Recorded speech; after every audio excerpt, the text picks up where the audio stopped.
नमस्कार, पुन्हा एकदा एका नवीन व्हिडिओसोबत तुम्हा सर्वांचं आपल्या चॅनेलमध्ये खूप खूप स्वागत आहे। आजच्या व्हिडिओमध्ये आपण बाही कटिंगचा फॉर्म्युला जो आहे तो पाहणार आहे। तर पहा, इथं सर्वात पहिल्यांदा मी बाहीची उंची घेऊन दाखवेन। तर हा ब्लाऊज आपला मापासाठी आहे। बाहीचं कटिंग करण्यासाठी आपल्याला सर्वात महत्त्वाचं काय हवं आहे? बाहीची उंची, दुसरा दंडघेर आणि तिसरं म्हणजे मुंडाघेर।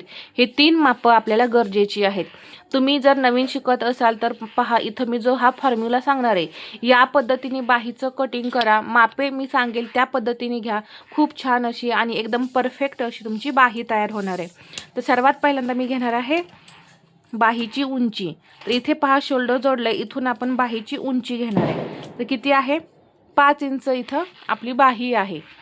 बाहीची उंची आहे 5 इंच। दंडघेर आपण लगेच मोजून घेऊया।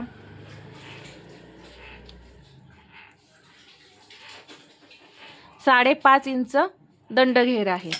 5 इंच बाहीची उंची आहे, 5.5 इंच दंडघेर आहे। आता मुंडाघेर मोजायचं आहे। तर मुंडाघेर मोजण्यासाठी इथून पहा, ही जी शिलाई आहे ती एकदम अशी व्यवस्थित, फिटिंगची जी शिलाई असते ती अशी एकदम व्यवस्थित ठेवून हा जो आकार आहे तो व्यवस्थित करून घ्यायचा।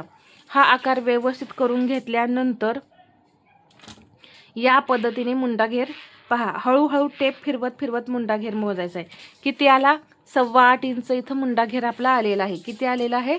8.25 इंच बरोबर इथं मुंडाघेर आलाय। अजिबात टेप तुम्ही इकडे इकडे कमी जास्त होऊन द्यायचा नाही।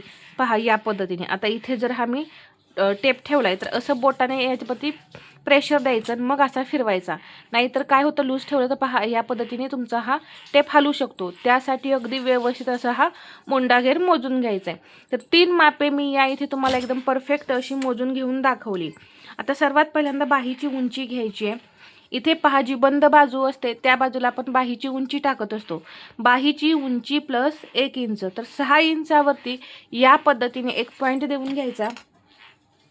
इथेही मी 6 इंचावरती एक पॉईंट देऊन घेतला आणि उंचीचं मार्किंग करून घेऊया। ही झाली आपली बाहीची उंची। बाहीची उंची घेतल्यानंतर आपल्याला घ्यायची असते कॅप हाईट। तर इथून मी घेणार आहे 3.5 इंच कॅप हाईट। आता 5 इंचाच्या पुढे, आता इथे आपली 5 इंचाची बाहीच आहे, तर 5 इंचाच्या पुढे जी काही तुम्ही कोणतीही बाही कटिंग करा, तुम्ही 3.5 इंचच कॅप हाईट घ्यायची आहे। 4 इंचाच्या बाहीला तुम्ही 3 इंच कॅप हाईट घेऊ शकता।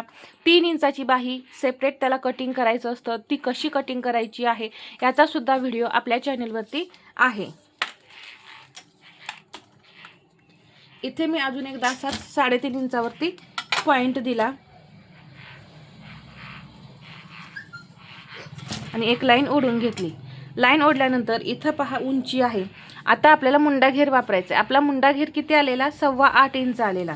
तर तो 8.25 इंच कुठून कुठे टाकायचं आहे पहा, ही जी उंची आहे इथून, ही जी आपण कॅप हाईटची लाईन घेतलेली आहे त्यावरती टेप असा तिरका ठेवायचा आणि कुठे 8.25 इंचाचा पॉईंट येतोय तिथे आपण पहा एक मार्किंग करून घ्यायचं। पहा, 8.25 इंच आपलं इथं येत आहे, तर मी तिथे एक पॉईंट देऊन घेतला आणि या पॉईंटपासून आपण एक तिरकी लाईन ओढून घ्यायची। तिरकी लाईन ओढलेली आहे। आता जे आपलं फिटिंगचं मार्जिन आहे इकडे पुढे असतं, तर ते आपण नंतर घेऊया। आधी बाहीला आकार कसे द्यायचे हे पाहूया।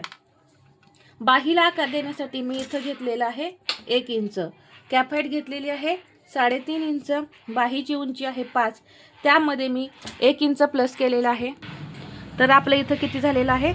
6 इंच आणि हा मुंडाघेर आहे टोटल 8.25 इंच। आता बाहीला आकार देण्यासाठी इथून हे जे 8.25 इंच आहे याचा असा मध्य करायचा।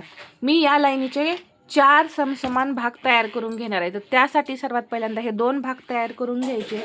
परत हा जो एक भाग आहे त्याचा असा सेंटर करून घेतला आणि हा दुसरा जो भाग आहे परत त्याचा असा एक सेंटर करून घेते। पहा, या पद्धतीने असे आपले समसमान 4 भाग तयार होतात।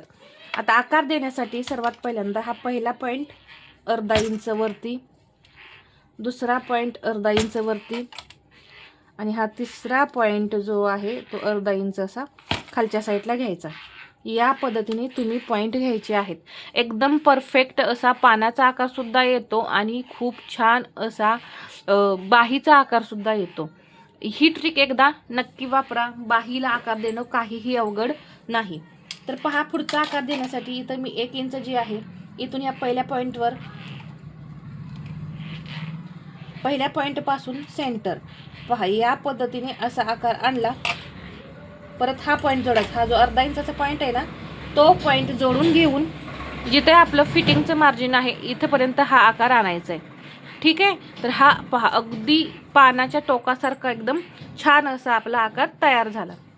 आता बाहेरचा म्हणजे याच्या बाहेर जो आपण आकार देणार आहे तो म्हणजे कोणता आकार येणार?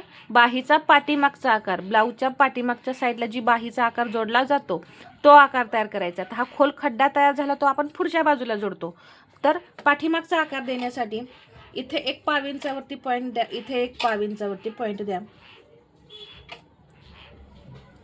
आणि इथे या पद्धतीने असा आकार जोडायचा आणि इथे पहा असं एकदम परफेक्ट असा हा बाहीचा आकार तयार होतो. यामुळे तुमच्या बाहीमध्ये अजिबात घोळ येणार नाही किंवा चुन्यासुद्धा पडणार नाहीत. तर इथे काय करायचं, समसमान 4 भाग करून घ्यायचे आणि हे असे आकार द्यायचे. याच्या पुढे आता मला मार्जिन घ्यायचं आहे. जर ब्लाऊजमध्ये तुम्ही कटिंग करताय, जो पेपर कटिंग केलेला आहे किंवा डायरेक्ट ब्लाऊज पीसवरती कटिंग केलेलं आहे, त्यामध्ये तुम्ही जर 1.5 इंच मार्जिन घेतलं असेल तर 1.5 इंच मार्जिन घ्या आणि जर तिथे तुम्ही 2 इंच मार्जिन घेतलं असेल तर तुम्ही 2 इंच मार्जिन घ्यायचं आहे. नाहीतर तुमची बाही कमी पडेल. हे एक पॉईंट जो आहे तो लक्षात घ्या. नाहीतर तुम्ही 1.5 इंच मार्जिन ब्लाऊजमध्ये 2 घ्याल आणि इथे मी जसं सांगितलं तसं 1.5 जर घेतलं तर बाही अर्धा इंचाने कमी पडणार. तर इथे मी 1.5 इंच मार्जिन घेतलेलं आहे. दंडघेर किती आहे आपला? 5.5 इंच. पहा इथे आपला हा दंडघेर जो आहे तो कमी आहे, तर इथे 5.5 इंच दंडघेर येतोय. पहा कधी कधी असं सुद्धा असतं, पहा मुंडा जास्त असतो आणि दंड आपला कमी असतो आणि कधी कधी दंड मोठे असतात आणि मुंडाघेर कमी असतो. आता या पद्धतीने हे मी जोडून घेतलं. जोडून घेतल्यानंतर इथे मला अर्धा इंच डाऊन करायचं आहे, कारण आपण ब्लाऊजमध्ये अर्धा इंच डाऊन करतो, त्यामुळे इथे सुद्धा आपल्याला अर्धा इंच डाऊन करून घ्यायचं आहे. तर अशा पद्धतीने इथे मी तुम्हाला एकदम परफेक्ट असा बाहीचा डायग्राम जो आहे तो समजावून सांगितला आहे. आता मी इथं पूर्ण पॉईंट जे आहेत ते तुम्हाला समजावून सांगितलेले आहेत. कुठेही काही या इथे बदल करायचे नाहीत. तुम्ही जसं मी सांगितलं आहे या पद्धतीने बाही कटिंग करायचं आहे. आता 3.5 इंच कॅप फाईट जी आहे ते तुम्ही 5 इंच ते 11 इंच 12 इंचापर्यंत घेऊ शकता. ठीक आहे. आणि 3 इंचाच्या बाहीचं कटिंग वेगळं आहे आणि मेगा बाहीचं कटिंग वेगळं आहे. तर हा व्हिडिओ तुम्हाला कसा वाटला हे मला कमेंटमध्ये सांगा आणि व्हिडिओ आवडला असेल तर लाईक करा, शेअर करा आणि असेच नवनवीन व्हिडिओ पाहण्यासाठी आपल्या चॅनलला सबस्क्राईब करायला विसरू नका. धन्यवाद.